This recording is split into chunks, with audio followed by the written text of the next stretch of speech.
In today's video, I'm going to teach you how to delete and restore files in SharePoint, specifically focusing on SharePoint Online.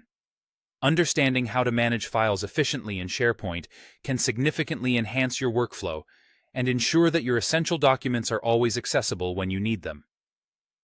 Let's start by discussing how to delete a file in SharePoint. It's important to remember that when you delete a file from a SharePoint document library, or even through Teams or a list, it doesn't vanish immediately. Instead, SharePoint has a safety mechanism. It moves the deleted file to a special area known as the recycle bin. This feature provides a cushion in case you need to retrieve something that was accidentally deleted. Start by going to your SharePoint site and navigating to the document library where the file you wish to delete is located. Once you're there, hover over the file or select it using the checkbox next to its name. You'll see an ellipsis, often referred to as the More Actions menu, appear beside or near the file. Click on this menu and choose the Delete option.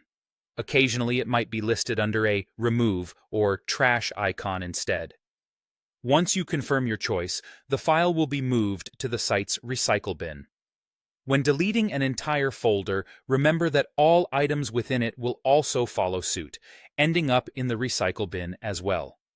Now, let's talk about the process of restoring deleted files in SharePoint, which is just as straightforward and crucial to grasp.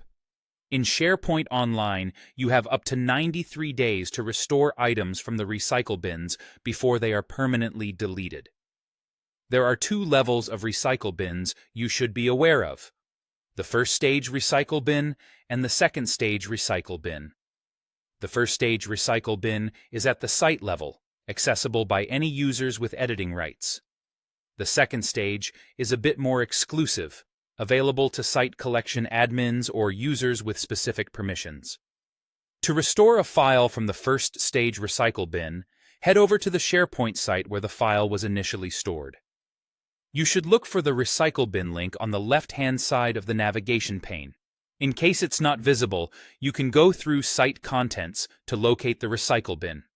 Alternatively, if you prefer a more direct route, you can manually append /layouts 15 recyclebin.aspx to the site's URL, and this will take you straight there. Once you're in the recycle bin, identify the file you wish to recover and check the box beside it. Hit the Restore button. This action returns the file back to its original location, assuming the parent folder still exists. If the folder was deleted along with the file, SharePoint will cleverly recreate the necessary folder, restoring the file into it just like it was before. And that's it.